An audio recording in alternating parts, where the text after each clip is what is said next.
bless us tonight and help us make good decisions for the township. In Jesus' name.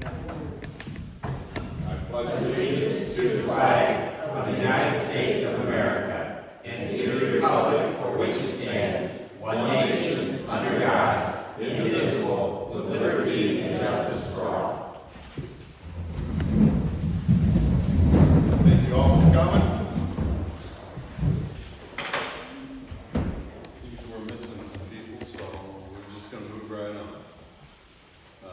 Y'all had a chance to look over the agenda. Take a motion to approve the agenda. A motion. Motion made and seconded to approve the agenda. All in favor? Aye. All opposed? Okay. You had a chance, I hope, to look over the minutes from April 8th. Having looked them over, are there any corrections, changes to the minutes?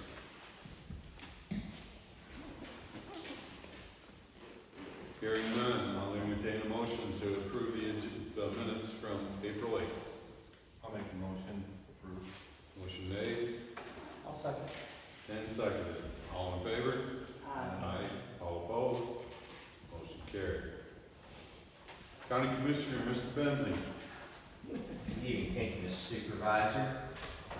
Spent most of last week at the Great Lakes Homeland Security Conference.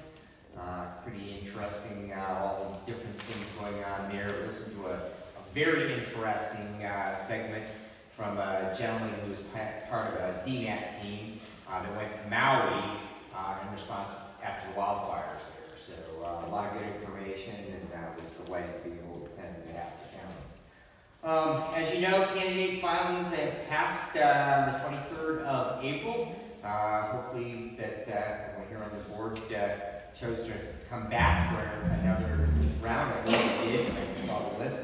But I did bring along for the county level candidates, and we'll give it to your clerk. This is also available on the county website of all the candidates that have filed. We will have contested races for a number of county level seats. Of course, we will elect a new county clerk, and that seat does have 2 individuals running for it. On the other hand, longtime registered deeds Bambi Summerlot is retiring, and there's only one person, and probably a name pretty familiar to you, Nick Wheeler from Equalization. Nick has looked at, there are 3 counties that actually have the equalization department within the Register of Deeds. And so it's actually a precedent that's pretty well vetted. He looked into it when the idea came up to him, and Nick is a huge asset. Really understands property issues very, very well, taxation issues really well. And if in fact he is elected, we will work very closely with him getting those 2 offices combined. Of course, there is a contested race for sheriff, and all 5 county commissioner seats do have a Republican primary, and one of them will also face a Democratic challenger in November. So stay tuned. Very important, those primaries, of course, when you're in a county that is very dominated by one party, doesn't matter if it's Wayne County, that's significantly Democrat, or Hillsdale or Branch County that is significantly Republican. Usually it's the primary that decides those races. So as always, we also will have 1 new commissioner. Commissioner Laney has chosen not to run for re-election. He served 1 term. Is completing that now, and so there are 2 individuals running for that seat. So will have a guarantee of at least 1 new face on the Board of Commissioners. In the month of April, we did vote at the commission to place the ambulance renewal back on the ballot. As I've explained to you previously, we currently have a 0.85 for operation, 0.15 for capital equipment. To request the ambulance agencies, that will be combined into a 1 mil. It will be stated as a renewal because it is a renewal of what we've been doing since like 1990. The dollar amount has gone up, and we added the capital equipment component a few years ago. But you will see that back again, of course, along with the medical care facility proposal, and that is also a renewal for their operating millage. And tomorrow, I will bring a resolution placed on the ballot, a proposal to upgrade our public safety radio system. We've talked long and hard, of course, 2 years ago, we did bring that to the voters, and they chose at that time not to move forward with that. become, like everything else, much more expensive. I can share with you the price tag that we will be submitting tomorrow is $14,416,927. And that does include the construction of 3 new towers, the decommissioning or taking down of 2 of our existing towers, the Yasio and the Camden Tower, because it just, very honestly, isn't good public stewardship if we leave those things, because they will eventually fall over. They're basically, if you think of it, they're like a giant TV tower, a hollow base, and eventually those things will rust off, the guy will break down, and just not being a good steward if we don't just plan on it, because it's not inexpensive to take them down as well. We'll also furnish radio equipment for all of our public safety agencies. Of course, Radio Emergency has said that they have elected to use some of their ambulance millage dollars to purchase the radios, and so they have said that they will not need that equipment. But even departments that have purchased used radios, such as my own, we bought 4 used 800 megahertz radios. It will supply new radios so that everyone will then have new equipment and new fire breakers for all of the, I think there's 346 fire breakers on the quote, so it gives you an idea of the number of those we will use. Everybody asked, what's it going to cost them? The proposal tomorrow to finance that amount for 10 years will be 0.991 of a mil. And of course, because this is bonded debt, you can only assess every year over that 10-year payback period the exact amount it will take to repay principal and interest in that year. So usually what you see is in those bond debts, they usually go down a little bit every year because property values go up, so the pool gets bigger, and so consequently the millage rate actually usually can, and it can't go any higher. That is the maximum. Our farmers market is back for, I believe, their 16th year, and last year you may recall that they had moved because of the construction on the street of Hillsdale, and they came back to the Board of Commissioners and said, hey, the city of Hillsdale, they've decided with some changes in ordinance that those people who are on public property and vending, they have to get a $50 per year peddler's permit. And so, you know, government always seems to find new ways to extract money from folks.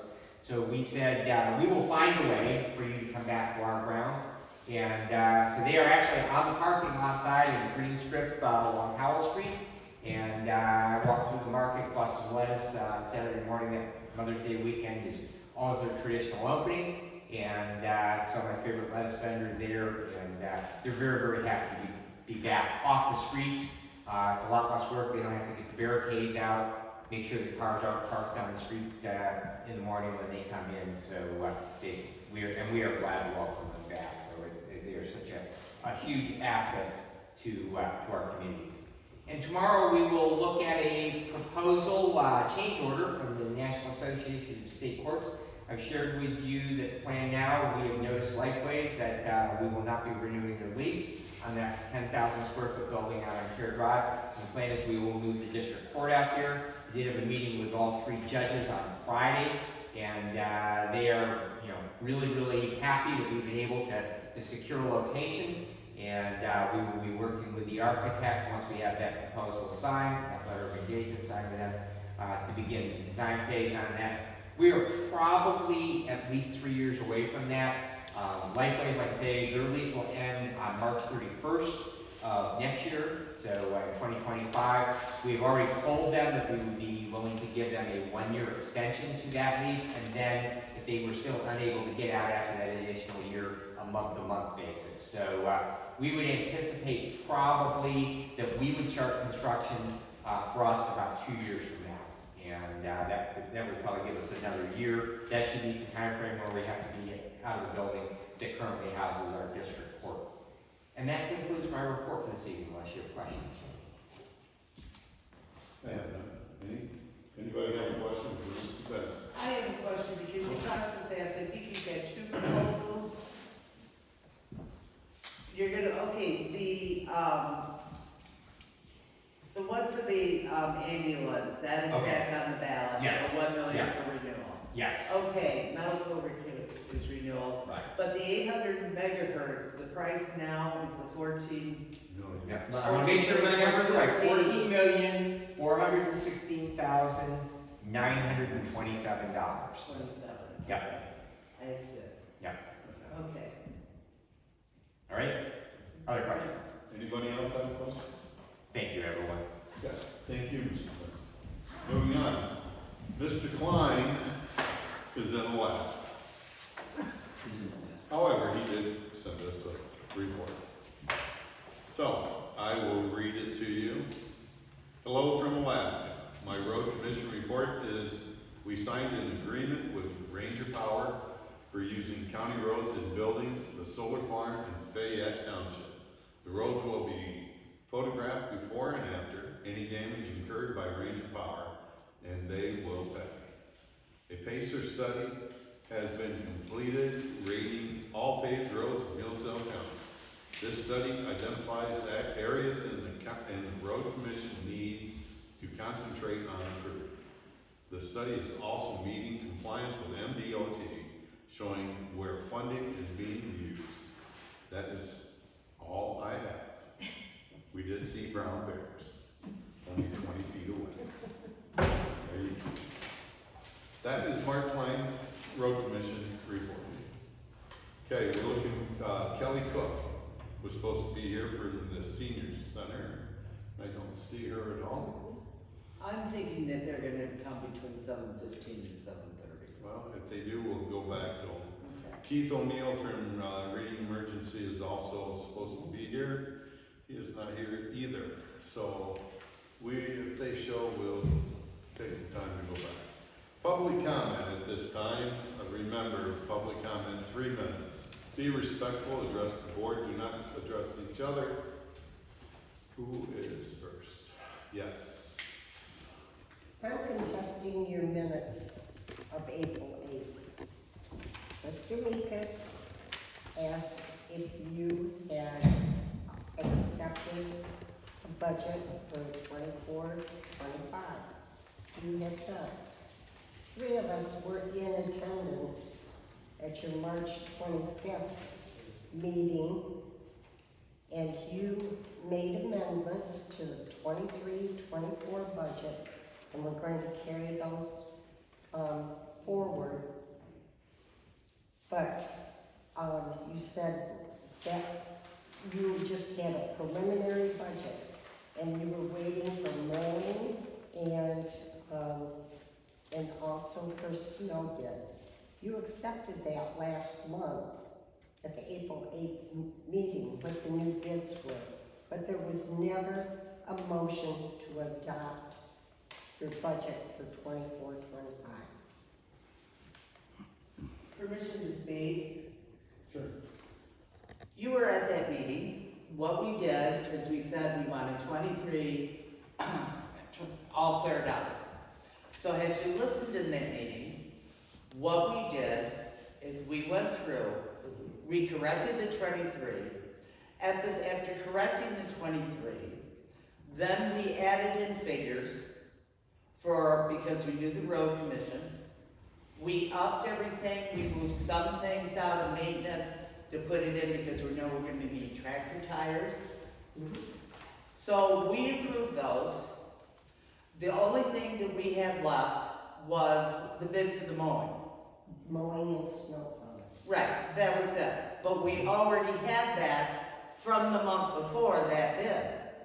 Because as you recall, we gave those figures out. Then it was brought up that we had a bid procedure, which was nowhere to be found. And so we put out the notice in the paper, gave everybody time, we got no bids. So we knew that number. I'm just going by what you said and what I wrote down. Approve the amendments as presented on preliminary budget. And on the budget, the next one was on the budget. That was just a preliminary budget. Well, That's what you said. So we have them on tape. You wanna argue? I'm That's saying what that if you you look at said. the minutes that we went ahead, Your we minutes- did both. You did not vote on March 25th as to adopt a budget. That's It was- correct. It was a preliminary budget. It was, we did both at one time. It was not. Well, We do have a gentlemen, on do you tape. think we did it both at one time and increased the numbers? accepting the bids last month, that just confirms what I just said. And again, we had that bid the month before, because there was no bid policy until I found it going back to the minutes to July 21. I'm just saying what I heard, what I heard. respectfully disagree with your assessment of that. Well, we have recordings of it too. And I do contest it, those minutes.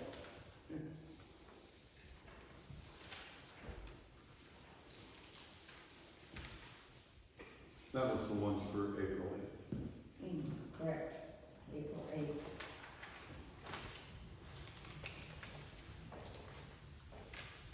Anybody else?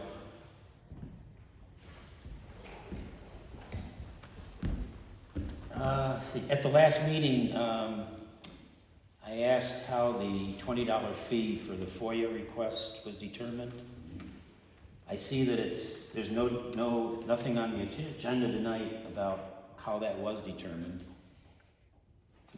My question then and now is there an employee who's actually paid $20 an hour? According to the letter from Mr. Fink, the $20 an hour fee is what the township pays the lowest paid employee capable of fulfilling FOIA requests.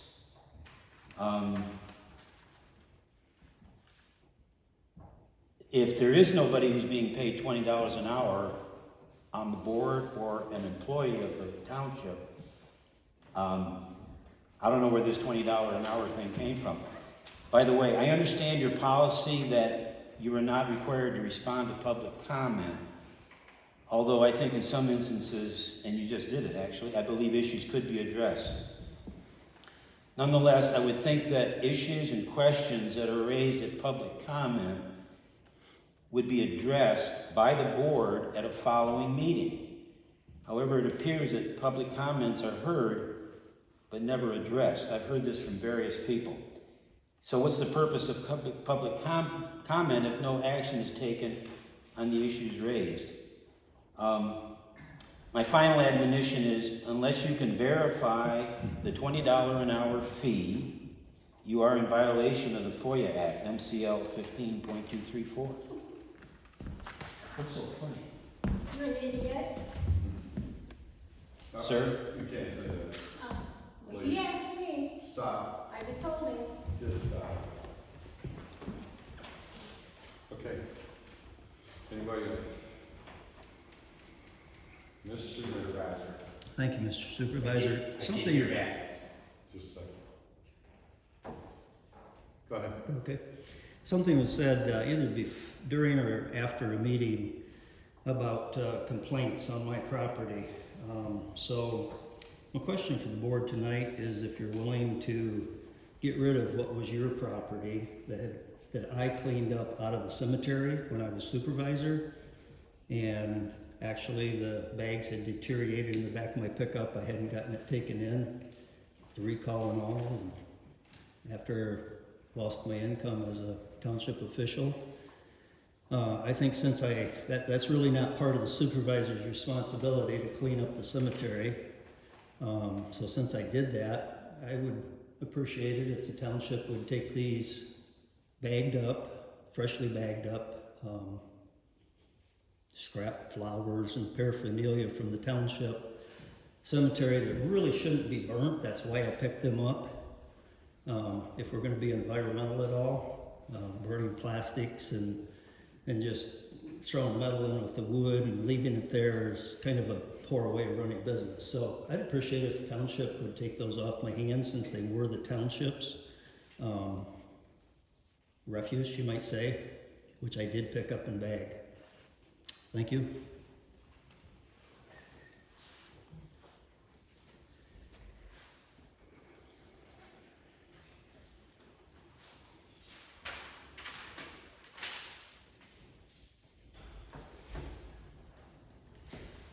Okay, anybody else? Nobody? Okay. Oh, okay.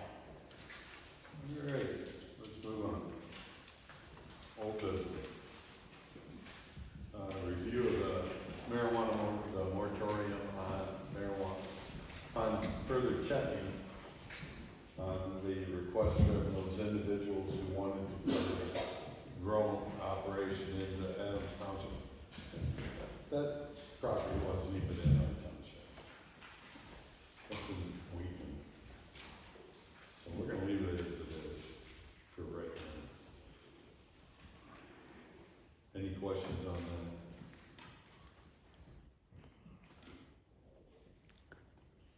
Any questions? No? Good. All right, moving on to new business. Dave, I'd like you to address this new business, if you would, please. Sure. I thought for the board is, investment policy. I just used one that, I looked out for, PA 20 investment policy. It's like basically guidelines that, for the treasurer by the board to what to invest in CDs or commercial paper and so forth there. And then if you read through it, it just gives you guidelines and I included in there all the banks that we currently have our CDs in now. It's like a guideline that protects us, guidelines to whoever is as treasurer going forward, and for the board that has the guidelines of what the safety, liquidity of the investments and what treasurer can invest in according to PA 20 in Michigan per se there. So, and also included in there, if you guys approve it, is I included Michigan Class and MBS, Michigan Bank Securities. Michigan Class is they're used by governments across the country and schools. It's liquid money. It's basically, you can put your funds there one day and take up that same there next day. It's dollar for dollar. So you can move it back and forth as much as you need it or want it. And the rates is just as good as CD rates per se. And Michigan Bank Securities is another instrument to use. They're a part of that sells commercial paper, CDs, cargo CDs. It's just another person to go to look at versus just buying CDs all the time. So within that investment policy is those two companies plus the other banks that we currently deal with. And so it's just a safeguard for the township to have that on hand for investment of our township funds.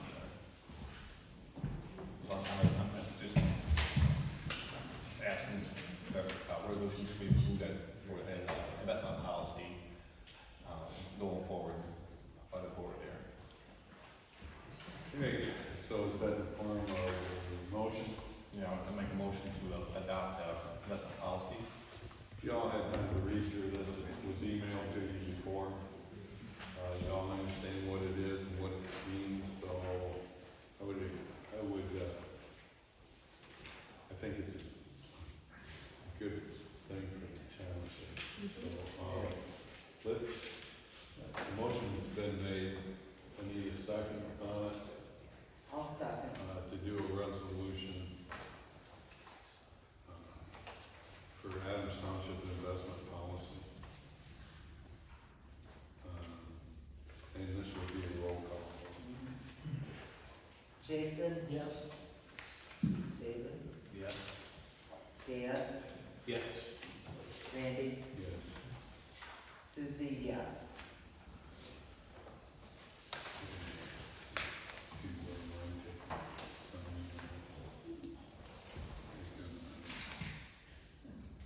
I'll put this and get it. All right, treasurer's notes. First notes is, I got your investment bank information in front of you. Just a couple of things to bump off the board there is, we had American Flagstar Bank mature. So I went to the bank, put it in our general fund, and then with the board's permission, with that investment policy in place to purchase a CD with Southern Michigan Bank and Trust for $150, and that's 13 months at 4.65% with no penalty if you need to draw it back out, all that kind of stuff there. And then to bump off you guys, we have three more CDs that are coming due within 2 weeks. So I would like to just be able to, call them in, mature, take them and reinvest them, and then I'll have to report back to you guys in June versus wait till June and have money just sitting there, not doing anything kind of stuff there. What ones are those? Those are the ones, American one for $60,000, and then two at Flagstar for $60,900, And second place I think is $69,900. So those three are maturing in the next 2 weeks. Okay. Need a motion to approve? I motion to approve. I'll second. Motion made, second. All in favor? Aye. All opposed?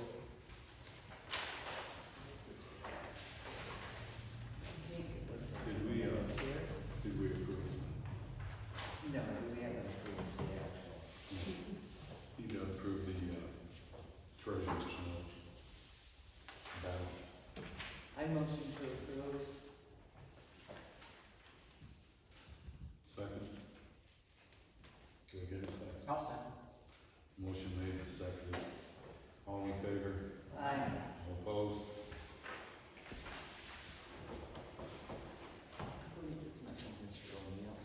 Is this, Mr. O'Neill from Reading Emergency? I apologize that the meeting was at 7:30. Yeah. I would have preferred to be here, you know, for 7, but.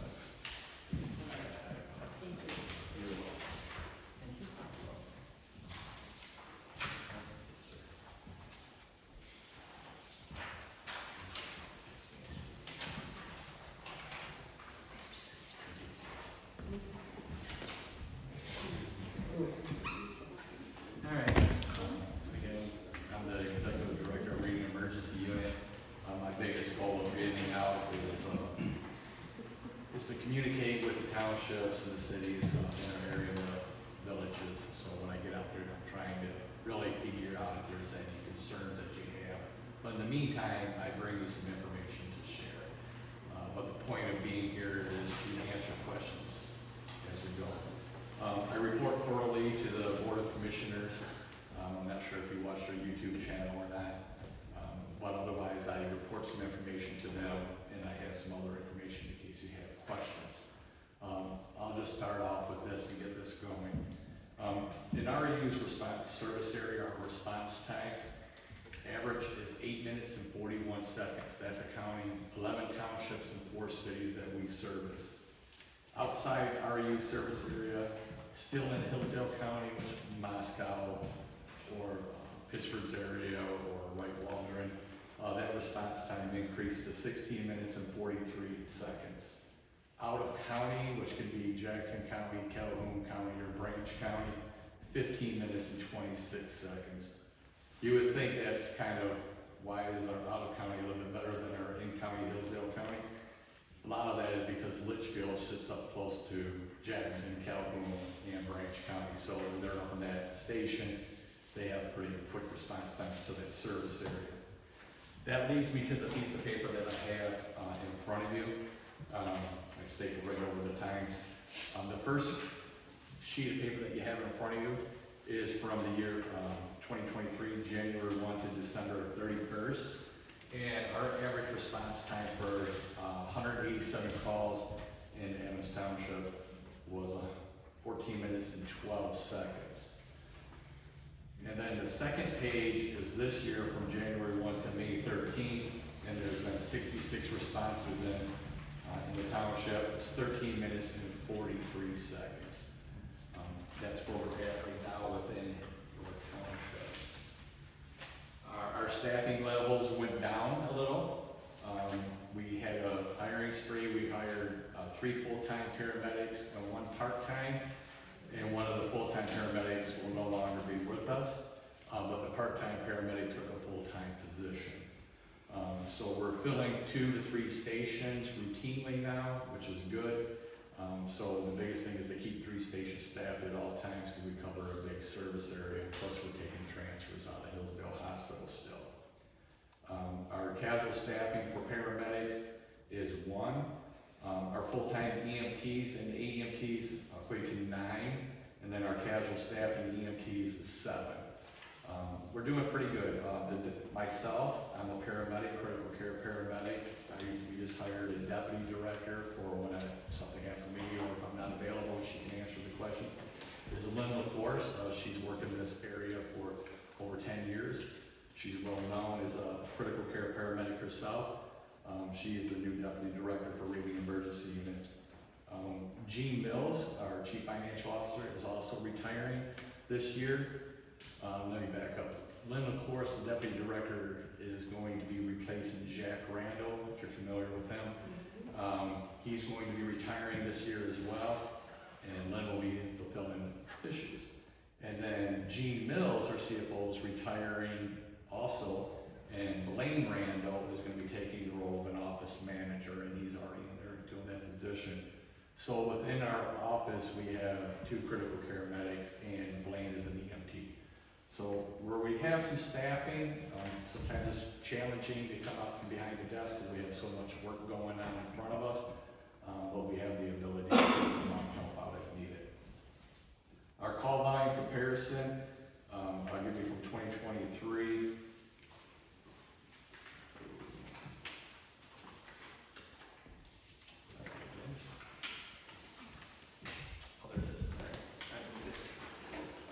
January 1 to December 31st, 2023, we responded to 3,203 emergency calls. That was down 5 calls from the previous year. Transfers increased by 56. We did a total of 552 transfers last year out of the hospital and facilities around, nursing homes around us, so a total of those. Unable to handles in the year 2023 was 126. Unable to handles would be if we're not available because we're on another 911 or a transfer. Somerset would come in our area or Hudson would come in our area. Somebody else, it could be Steuben County EMS, which I highly doubt they would be here, but JCA, we have mutual aid contracts as well with Williams County EMS, Williams EMS, and they come up from Ohio. But that was 126 last year, and that was down 52 from the previous year. That's due to an increase in our staffing levels. On the other side, we do mutual aid as well. So last year, 2023, we went 107 times into other people's areas. So they came in our area 126 times, we went into their area 107 times. And that increased from the previous year by 14 calls. Other than that, that's pretty much what I have. Maybe one nugget here. Hospitals, when we transport patients from their, their residence, they have a choice to go where they want.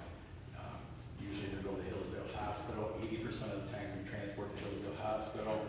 8% to Coldwater and 9% to Henry Ford. It's just give or take where you live in the community. There's other, we might go to Bryan or Montpelier or Cameron, but those are, a small percentage of times. So most of the times we go right to Hillsdale Hospital. Other than that, is there any questions that I can answer? Or maybe find the answer and bring it back to you? I have a question on transfers. On the transfers that you're doing from the hospital, I know I saw an article that the helicopter is not coming from Borges anymore. Do you transport people up there? Yeah, we transfer to Borges quite often. Yeah, that helicopter service went down, but other services will probably fulfill those obligations. And there's other ambulance services that also come down and take transfers. We just don't handle Hillsdale by ourselves. There's a few more than what we could handle at sometimes. Sometimes we have plenty we can make it, but there's sometimes where other services have to come in to move those patients to another hospital.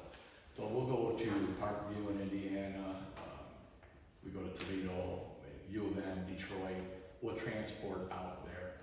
One of the big things that we changed from the very beginning when I came in here is that we always keep an ambulance available. So if we have 2 ambulances, we'll take a transfer where we're gonna leave 1 available. If we only have 1 ambulance for the day due to call-offs, whatever the reason is, if we only have 1 ambulance, we don't take any transfers. So we stay in our service area. We try to handle the 911 calls the best that we can. We receive a millage, which we're very grateful for. And with that millage comes a requirement to stay in our service area. But what happens is when we're staffing 3 paramedic ambulances, and then you have other agencies around us and they're staffing at full capacity, you might go all day, 8 hours with no calls, and then all of a sudden, at one drop of a dime, is 4 or 5 calls in the city. Where we can only handle 3 at a time or 2 at a time, we ever take our staffing levels, so that's where mutual aid comes into effect. Are you saying that the helicopters can come to Hillsdale? Air Care does it, other ones do. Oh. There's multiple helicopter services That's around. what I us. thought. Yeah, just Air Care, they, for whatever reason, I'm not sure, they're not service anymore. All right, anybody got questions? All righty, thank you. Thank you again, I'm sorry. Oh, there you No, go. not a problem. Take care. I see Kelly Cook's in the building. I'm here. I guess I must have Go all the ahead. time soon. You got the floor. I do? Okay.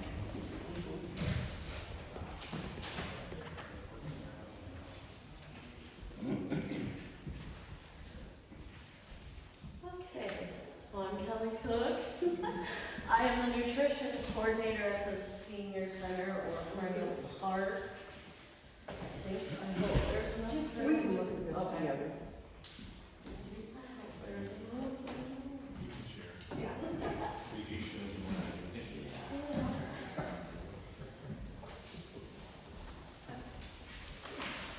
Okay, this is the standing spot.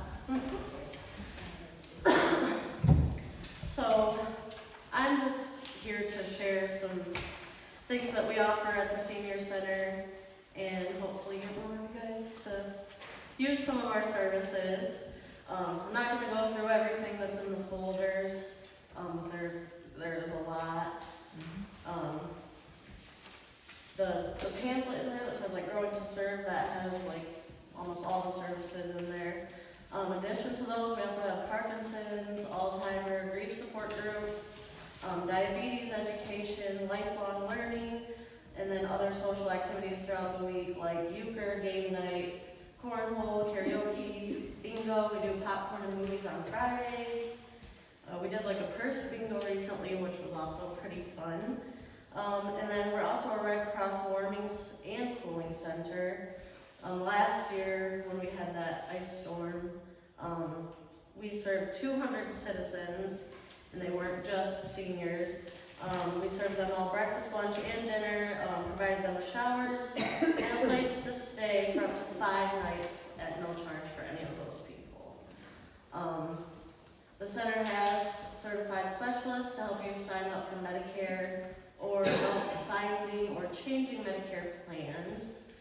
You just have to call the center and they'll help. And then in your packet, you also have the population figures for Adams Township. They gave me the wrong one. I have Allen Township, but it will look like this. And according to this, I hope it's accurate to yours.